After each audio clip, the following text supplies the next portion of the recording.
pessoal, vamos para mais uma aula de Banco de Dados 1, para a gente encerrar então os conteúdos da modelagem entidade e relacionamento, tá? Nós vamos ver aqui nessa aula algumas propriedades dos modelos ER, tá?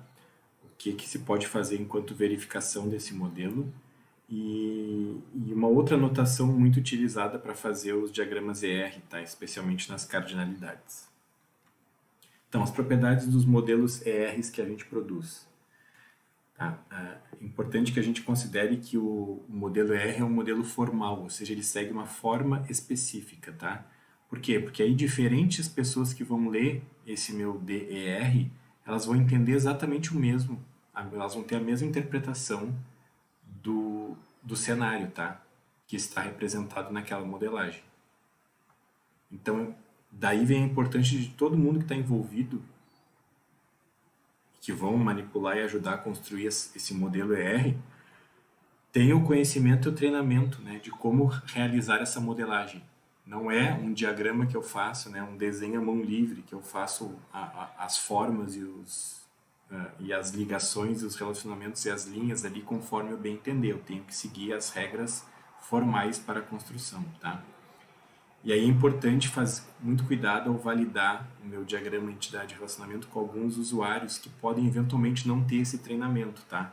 É preciso realizar um mini treinamento explicando do que se trata essa modelagem, explicando como é que ela é formalmente composta, para que ele consiga interpretar, né, com a ajuda de alguém da área, como é feita essa modelagem, ok? Uma propriedade importante que o modelo ER tem é que ele tem o poder de expressão limitado, né? Ou seja, ele vai poder, se a gente fosse querer pensar em todas as instâncias possíveis de pessoas aqui, essa ideia do casamento aqui, ó, a gente consegue ver que P1 aqui né, está com papel de marido e P3 de esposa, mas ao mesmo tempo P3 podia ser marido, né, nesse casamento aqui com a esposa, que seria P6 aqui. Ou seja, ele não vai poder expressar esse tipo de restrição aqui, tá? Então, esse tipo de situação aqui a gente não vai constar e tentar impedir isso através do ER, porque ele não tem o poder para expressar isso aqui, tá? Aqui, ó, a mesma pessoa pode ser, né, marido e esposa no mesmo casamento, né? Isso tudo estaria errado, né? Mas isso nós vamos poder indicar ao longo do processo de modelagem do banco nos próximos passos, né? Na modelagem ER eu não consigo expressar porventura tudo isso que eu desejo, por exemplo, indicando que um casamento que é uma relação de pessoa com pessoa, mas são pessoas diferentes e cada pessoa só pode estar em um casamento, né? E desempenhando um único papel, né? Seja marido, seja esposa, por exemplo. Isso tudo eu tenho que expressar nos modelos que vão vir, no modelo lógico e etc. Tá? Aqui eu não consigo. Mesma coisa o empregado supervisão aqui, quem supervisiona e os supervisionados. Né? Eu tenho o E1 aqui, que é supervisionado pelo supervisor E5. O E5 é supervisionado pelo supervisor E3. E E3 é supervisionado pelo supervisor E1. Mas como se o E5 é o supervisor de E1, E1 supervisiona o E3 e o E3 é o supervisor de quem está supervisionado, entende? Cria algo que hierarquicamente dentre os empregados não faria sentido, tá? Então, isso aqui também eu não consigo expressar no meu ER, né? Se eu tivesse, ele permite que eu faça, né? Se eu parasse aqui e fosse montar o banco de dados, ele permitiria que essas relações um tanto quanto estranhas aconteçam, mas o ER é o primeiro passo do projeto de banco. Depois, ao longo dos outros passos, eu começo a indicar restrições que aí sim eu consigo expressar e impede que aconteça esse tipo de coisa aqui, tá? Então, se a gente verificar que está acontecendo isso, mas como é que eu ajusto o meu ER? Não, nisso aqui não se ajusta, simplesmente se prossegue, tá? Também é dito como uma propriedade dos modelos ER que alguns modelos ER podem ser equivalentes. O que são modelos ER equivalentes entre si? É quando eles expressam o mesmo, ou seja, eles modelam a mesma realidade. Tá? De um ponto de vista até mais prático, a gente pode dizer que dois ERs são equivalentes quando esses dois ERs vão gerar o mesmo esquema de banco de dados no modelo lógico, que é a próxima etapa que eu vou desenvolver. Então, quando eu faço a transformação do ER para o relacional, por exemplo, que é o nosso modelo lógico, se eu partir de dois ERs diferentes, mas eu recair sobre o mesmo modelo lógico após fazer a transformação com todos os passos corretamente, esses dois ERs, mesmo diferentes, são ditos equivalentes. Tá? Então, aqui eu posso ter esse médico-paciente que se relaciona através da consulta. O médico tem um código, o paciente tem um código, os dois têm nome, e eu tenho ainda o data e hora aqui como atributo identificador no relacionamento para poder diferenciar, né, que um mesmo paciente com um mesmo médico pode ter várias consultas marcadas em diferentes data e hora. Tá? Eu poderia representar isso de forma equivalente, fazendo consulta não ser mais um relacionamento e ser uma entidade. E aí uma entidade que tem dois relacionamentos identificadores aqui. Ou seja, para diferenciar e identificar consulta, além da data e hora, eu tenho que usar o código do paciente e o código do médico aqui dentro. Por isso que essas duas barrinhas aqui estão mais espessas, porque esses dois relacionamentos de consulta com o médico e de consulta com o paciente são relacionamentos identificadores, ou seja, eu uso os identificadores das entidades na qual estão ligadas esses relacionamentos como identificador dessa entidade aqui. Tá? Aqui é um passo a passo para eu transformar então o relacionamento N para N, que nem eu tinha aqui, ó, o relacionamento, qual é a cardinalidade deste relacionamento? Do relacionamento são as duas cardinalidades máximas envolvidas com cada entidade. Então aqui a cardinalidade máxima N, cardinalidade máxima N. Então consulta é um relacionamento N para N. Tá? Como eu faço a transformação disso para isso aqui, ó, para uma entidade? Como eu transformo o relacionamento N para entidade? Está aqui. Primeira coisa, represento então o relacionamento N para N como uma entidade. Então, consulta ali era um relacionamento, vira uma entidade no diagrama. A entidade criada, ela é relacionada às entidades que originalmente participavam do relacionamento. Então, crio o relacionamento consulta e relaciono com o paciente e com o médico. Ok. A entidade criada tem como identificador, o que ela tem como identificador? As entidades que originalmente participavam, então, relacionamento identificador com as duas entidades, no caso, e os atributos que eram identificadores no relacionamento. Então, data e hora era identificador no relacionamento, vira atributo identificador na entidade. Depois, as cardinalidades da entidade criada, ou seja, de consulta nos relacionamentos de que participa, é sempre 1 para 1. Então, em relação à consulta, a cardinalidade delas para paciente e para médico vai ser sempre 1 para 1. E as cardinalidades que originalmente estavam associadas ali, naquele relacionamento, vão ser transcritas para o novo modelo. Então, vamos só olhar aqui, ó. Cardinalidade de consulta nesse relacionamento com o médico. Está lá, ó, consulta tem que ter, no mínimo tem um médico e no máximo tem um médico. Então, está aqui, ó, 1 para 1.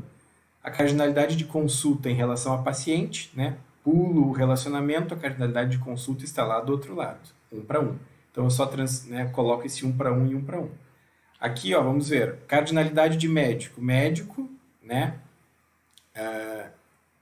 Uma consulta pode ter aqui, ó, 0, um médico que está numa consulta pode ter 0 ou nenhum paciente, né? E um paciente participa de uma consulta, tem que ter, no mínimo, um paciente, pode ter muitos pacientes. Tá? Então, eu transcrevo essas 0 e N aqui do médico e 1 e N aqui, que é em relação ao paciente, para cá, no relacionamento com essa nova entidade consulta. Tá?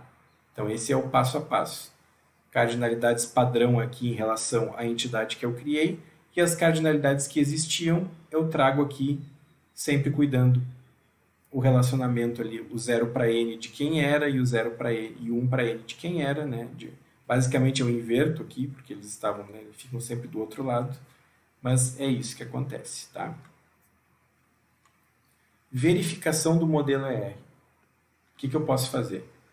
Eu vou dizer que ele está correto quando ele não contém erros de modelagem, ou seja, quando os conceitos da modelagem ER são corretamente empregados. Mas eu posso descobrir erros, de dois tipos basicamente. Erros sintáticos, ou seja, quando o modelo não respeita as regras de construção de um modelo ER. Tá? Então, se eu uso, né, enquanto forma, enquanto maneira de construir o meu modelo, eu uso regras que não são aceitas, eu estou cometendo um erro sintático. Por outro lado, eu posso ter erros de que, apesar de eu obedecer às regras, de usar as formas todas corretas para construir, ou seja, de usar retângulo para uma entidade, de usar o losango para um relacionamento, de colocar certos atributos, quando ela não reflete a realidade, né, de forma consistente, eu estou cometendo um erro semântico, de que o significado de algo que eu interpretei dessa realidade eu não consegui transmitir para o meu modelo ER. Tá? E aí, ao cometer qualquer um desses erros, o modelo não vai estar correto. E ele sempre tem que ser correto. Quais são os erros semânticos mais comuns? É estabelecer associações que não existem, que estão incorretas. Tá? Usar uma entidade do modelo como atributo de outra entidade. Então, na verdade, algo seria uma entidade e eu acabo declarando como um atributo. Tá? E usar o número incorreto de entidades em um relacionamento. Também são os erros semânticos mais comuns. Então, naquele relacionamento, não há aquelas entidades, na verdade, se relacionando não daquela forma, todas ligadas naquele relacionamento, e eu acabo acrescentando, né, essas entidades todas em um único relacionamento, de forma incorreta, que não reflete a realidade. Tá? Disse ainda que o modelo tem que ser completo, tá? Quando eu vou verificar. Então, o completo ele deve fixar todas as propriedades desejáveis do banco de dados, ou seja, verificar se todos os dados que devem ser obtidos do banco estão ali presentes. Então, se naquele meu levantamento de requisitos eu indico tudo que eu preciso ter e armazenar, né, e produzir de dados numa estrutura de banco de dados que eu começo a modelar, eu tenho que verificar aqui se tudo isso que eu preciso obter de um banco de dados no futuro que vai partir dessa minha modelagem estão presentes nessa modelagem agora, porque isso, né, quais dados devem estar presentes é tudo que o modelo ER faz. Então ele não pode ter essa falha, ele deve ser completo, ele não pode deixar dados para depois. Tá? Verificar se todas as transações de modificação do banco podem ser executadas. Então imaginar, também no levantamento de requisitos que eu acabo fazendo, que é preciso gerar isso, é preciso gerar um relatório, é preciso obter a lista de dependentes. Diversas transações que me são indicadas que vão ser precisas ser realizadas, eu tenho que verificar se elas vão ser passíveis de serem realizadas, executadas no meu banco, partindo do que eu tenho como modelagem inicialmente. Tá? Então, basicamente, exige que todas as propriedades que são passíveis de expressão, né, expressáveis com modelos R, apareçam no modelo. Então, se eu tenho como expressar um atributo armazenado relacionado a uma entidade, este atributo tem que estar presente. Eu não posso ignorar e dizer depois eu coloco. Tá? Porque é possível expressar um atributo de uma entidade, que é aquilo que eu quero armazenar sobre ela. O nome de um cliente, a data de nascimento de um cliente. Eu preciso colocar isso no meu ER, tá? Para ele ser dito completo. Ele tem que ser livre de redundâncias. Então, ele tem que ser, no mínimo, ele não deve ter conceitos redundantes. E aí, conceitos redundantes eu tenho dois tipos. Os relacionamentos redundantes, que são relacionamentos que são combinação de outros relacionamentos entre as mesmas entidades. Então, eu tenho aquelas, digamos, duas entidades já relacionadas através de algum outro relacionamento e eu refaço um novo relacionamento que é redundante para fazer a associação entre elas. Ou ainda eu tenho a questão dos atributos redundantes, que são atributos que eu consigo derivar a partir de uma execução de algum procedimento no meu banco de dados no futuro, ou algum cálculo, e aí eu não preciso expressar esse atributo, porque ele é derivável de outro, né, de uma operação ou de uma conta que eu vou fazer. Por exemplo, relacionamentos redundantes. Aqui eu tenho as máquinas numa fábrica, né?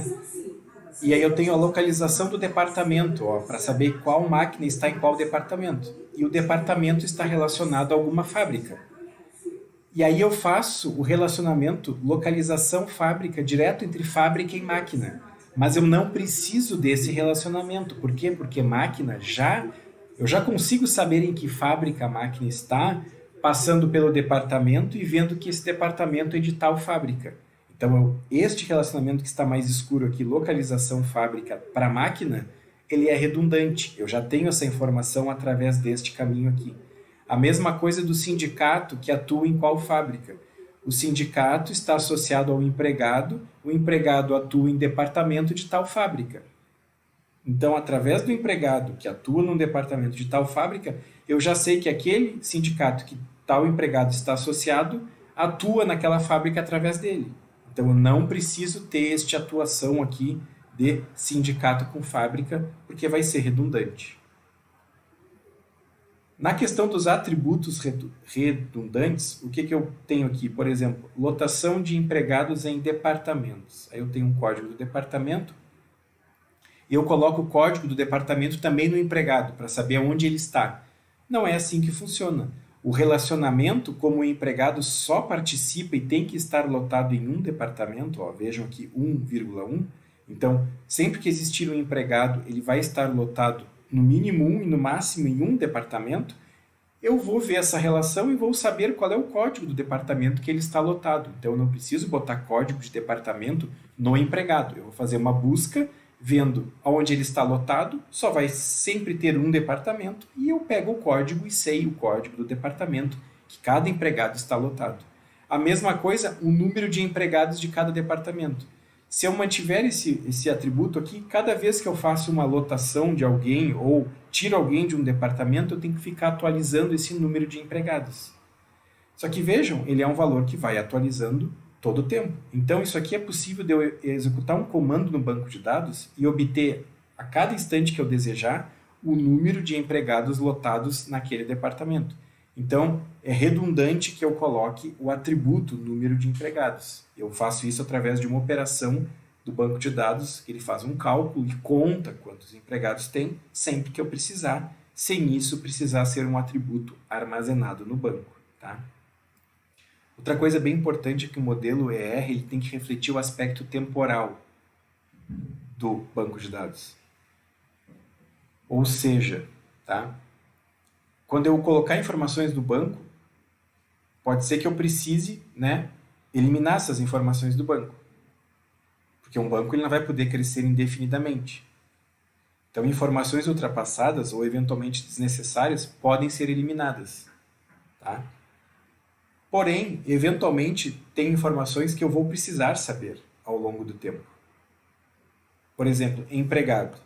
Eu posso ter o atributo salário. Ok, mas o salário, ao longo do tempo, vai se modificando. Ok, é só atualizar o salário aqui para o novo valor de salário. Mas e se eu precisar saber, porque eu tenho que ter o histórico, porque eu tinha a folha de pagamento que eu gerei há 2 anos, que o salário era X, agora ele é Y. Se eu atualizo o salário para Y, como fica aquele cadastro, tudo que eu gerei da folha? Né? Se eu vou fazer a conta agora, não vai bater o valor.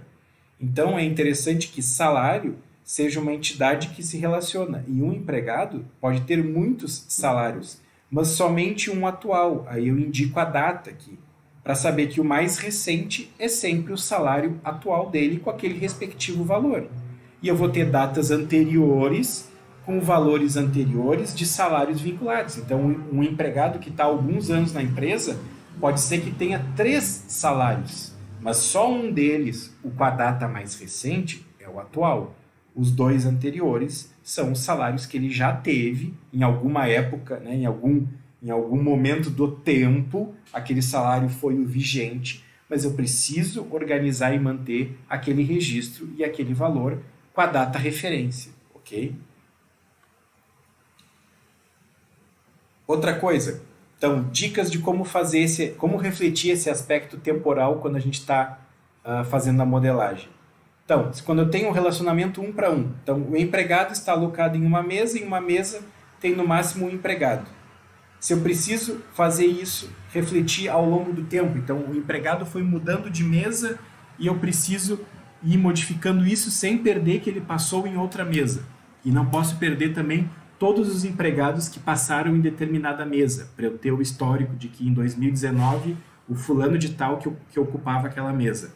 Então, eu transformo esse relacionamento 1 para 1 que eu tinha aqui num relacionamento N para N, para ele conseguir refletir os vários empregados e as várias mesas possíveis. E como é ao longo do tempo, eu acrescento o atributo data aqui na locação e torno ele identificador aqui nesse relacionamento. Então, sempre vai ter um empregado em uma mesa em determinada data. E aí o N para N, junto com a data, eu vou conseguir saber sempre qual empregado que ocupa qual mesa agora, né? Então, independente o empregado, ele não ocupa várias mesas ao mesmo tempo. Tem a data ali para ajudar a separar. Então, atualmente, na data mais recente, ele ocupa somente uma mesa. Mas ao longo do tempo na empresa, ele ocupou 4 mesas diferentes. Por isso que eu preciso do N para N. Não que um empregado, ao mesmo tempo, possa ocupar 4 mesas. Quer dizer que, ao longo do tempo, com datas diferentes, por isso que eu incluo a data, um empregado pode ter trabalhado ou ocupado 4 mesas diferentes. E eu preciso manter esse histórico. Quando eu tenho um relacionamento, por exemplo, 1 para N, o empregado só está lotado em um departamento e em um departamento pode ter lotado muitos empregados, N empregados nele. Tá? Aí no empregado eu tenho o número de lotação aqui, que é um número de quando ele é lotado naquele apartamento, e o nome do empregado. Se eu tenho essa situação aqui, e eu preciso fazer algum tipo de ajuste para que reflita ao longo do tempo quais foram todas as lotações diferentes daqueles empregados. De novo, transformo esse relacionamento num N para N.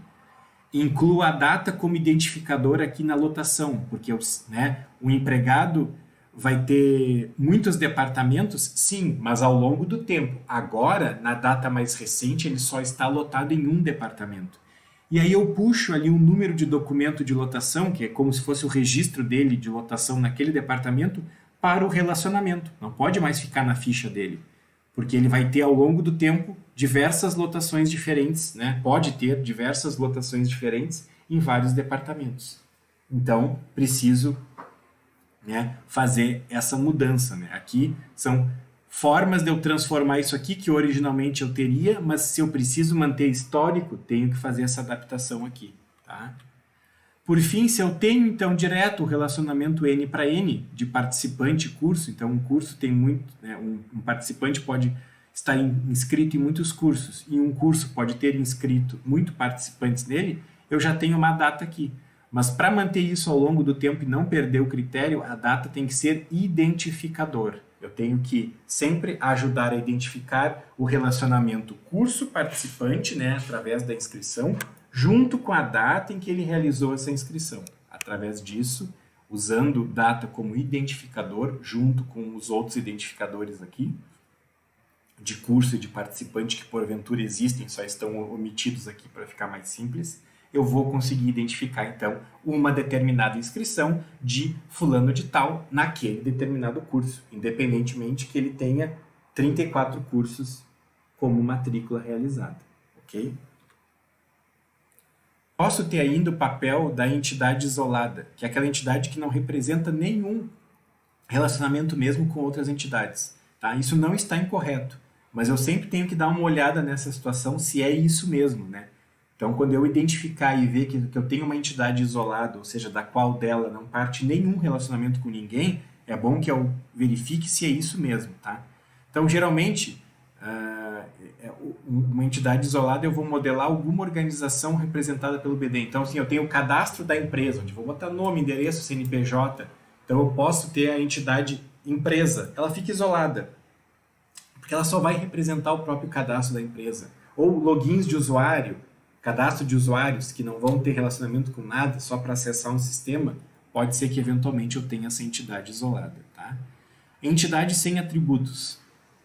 Também não está totalmente incorreto, né? Mas eu preciso verificar. Se é uma entidade, eu não vou armazenar nada sobre ela, por que ela existe? Por que ela exerce aquele papel de entidade se ela não tem atributo nenhum para ser armazenado? Qual é o papel dela naquela minha modelagem? Então é preciso explicar muito bem e pensar muito bem caso a gente se depare com algo que a gente achou que era uma entidade, mas eu não consigo identificar atributo nenhum dela para armazenar no banco depois. Tá? Por fim, uma anotação James Martin. Tá? Pessoal, a gente viu aqui a anotação para fazer todo o diagrama ER, que é a chamada, foi criada pelo Peter Chain, que tem algumas variações ali, especialmente na forma como a gente pode declarar os atributos, né? Que é fazendo os balõezinhos, aqueles maiores, aquelas elipses, escrevendo o nome dentro, que é a original do Peter Chain, ou adaptada já, evoluída um pouquinho a notação, que é aquela que usa somente as bolinhas, né, penduradas na entidade para modelar os atributos. E tem ainda a James Martin, tá? Que é chamada também a notação pé de galinha, tá? Ou ainda a notação da engenharia de informações. A gente vai achar nos livros de toda essa forma, tá? Ela não vai abranger todos os elementos gráficos para modelagem, tá? Ela traz especificamente as questões de como representar os relacionamentos e as cardinalidades. É uma maneira um pouco mais enxuta de representar ali os relacionamentos e as suas cardinalidades, tá? Aí ela vai, entre aspas, herdar a representação de entidades e tal, né, de outros modelos. Então, como eu posso representar as entidades nesse James Martin? Então, tal qual o Peter Chain ali, que eu boto o retângulo com o nome tão somente da entidade, ou ainda da engenharia de informações eu posso usar aqui, ó, a ideia do nome aqui em cima e um retângulo em duas partes. E na parte de baixo eu listo os meus atributos. Tá? Então, na parte de cima o nome da entidade e numa segunda parte de baixo desse retângulo os atributos dessa entidade. Tá? E os relacionamentos, eu vou ter sempre que ter somente relacionamentos binários. Ele não consegue representar, tá, relacionamentos com 3 entidades envolvidas. Então, a notação de James Martin está restrita a relacionamentos binários. Como é que eu interpreto? O símbolo mais afastado da entidade vai representar a cardinalidade mínima. Tá? Então, quando eu estiver lendo, o símbolo que estiver mais afastado da entidade é a cardinalidade mínima. Se eu tiver a cardinalidade mínima 1, eu vou ter uma barrinha. Se eu tiver a cardinalidade mínima 0, eu vou ter uma bolinha aqui, um círculo. Tá? Já o símbolo mais próximo da entidade é a cardinalidade máxima dela. Então, se a cardinalidade máxima é 1, é o tracinho, igual o 1 da mínima, e da máxima, quando for o N, são essas 3 barrinhas aqui, e aqui que vem o nome pé de galinha, que é aquela marca, né, que algumas aves, como a galinha, deixam no chão quando caminham, por isso que é a notação pé de galinha. Tá? Então, vamos entender, ó, se eu tivesse esse relacionamento aqui, ó, 0 e N deste lado, como é que eu faria? Então, pensando numa entidade A e numa entidade B. 0 e N, ó. Círculo, pé de galinha. Lá do outro lado de B, 0 e 1. Mínima 0, máxima 1. Então, mínima 0, bolinha, máxima 1, barrinha. Assim vai indo, ó, para todas as formas. 0 e 1 aqui. A mais afastada é a mínima, então 0, 1, a barrinha. Vejam, não é na mesma ordem. A mais afastada sempre é a mínima, a mais perto é sempre a máxima. Então, aqui nós temos 0 para N, 0 e 1, 0 e N, 0, 1, 0, 1, 0, N. Está tudo aqui, ó. Aqui, 1 e N, 1 e 1, 1 e N, 1 e 1, 0 e N, 0, 1. Tá? É assim que eu faço. Quer dizer a mesma coisa de que nós aprendemos até agora. Isso aqui só é uma outra forma de representar o relacionamento. E aí não tem o losango. Há uma linha contínua e nas pontas eu só represento as cardinalidades usando obrigatoriamente esses símbolos. Tá? Ó, aqui está uma forma de como eu poderia fazer. Adapto a forma de representar a entidade, então o nome dela aqui e os atributos embaixo, e aí sublinho o identificador como uma daquelas maneiras que a gente já viu. Aqui a mesma coisa, ó, identificador e nome. E aí, ó, 1 e 1, barra, barra, 0 e N, bolinha, pé de galinha. e eventualmente nessa, como é uma linha, eu escrevo. Então, eu faço a leitura de cima para baixo. Então, um departamento tem lotado no mínimo 0, no máximo N empregados. Um empregado está lotado em no mínimo 1, no máximo 1 departamento. É assim que eu realizo essa leitura.